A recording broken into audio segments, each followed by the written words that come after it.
In today's video, I'm going to teach you how to set up Airtable notifications. We're going to walk through the full process of creating an automated alert inside Airtable so you can be notified whenever something important happens in your base. This is useful if you want to stay on top of new records, status changes, or any other updates without having to constantly check your tables manually. To begin, open the Airtable base where you want the alerts to happen. Make sure you're in the correct base before you start, because the automation you create will only apply to the data inside that specific workspace. If you manage multiple projects or teams, taking a moment to confirm the right base can help avoid confusion later. Once you're inside the base, go to Airtable Automations. This is where you'll build the workflow that listens for a change and then sends a notification automatically. Airtable's automation area is designed to connect a trigger with an action, which makes the setup very straightforward once you understand the flow. Next, choose the trigger condition. This is the event that tells Airtable when to send the notification.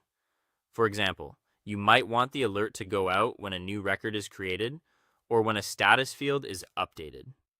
The right trigger depends on what you want to monitor, so think carefully about the exact moment when a notification would be most helpful. A clear trigger will make the automation much more reliable and relevant. After that, choose the notification action. This is how Airtable will deliver the alert once the trigger happens. Depending on your setup, you can choose an email, a Slack message, or a Teams message. Pick the option that fits best with how you or your team normally communicate. The goal is to send the alert somewhere it will actually be seen and acted on quickly. Now it's time to customize the message content. Add Airtable fields into the notification so the alert includes useful details from the record. This makes the message much more informative and saves time, because the person receiving it can immediately understand what changed without opening Airtable right away. Try to include only the most relevant fields so the notification stays clear and easy to read. Once your message is ready, run a test notification. This step is important because it helps you confirm that the automation works as expected and that the message format looks right. If anything appears unclear or incomplete, you can adjust it before using it for real activity. Finally, turn on the automation. Activating it makes the notification live, so Airtable will begin sending alerts whenever the trigger condition is met.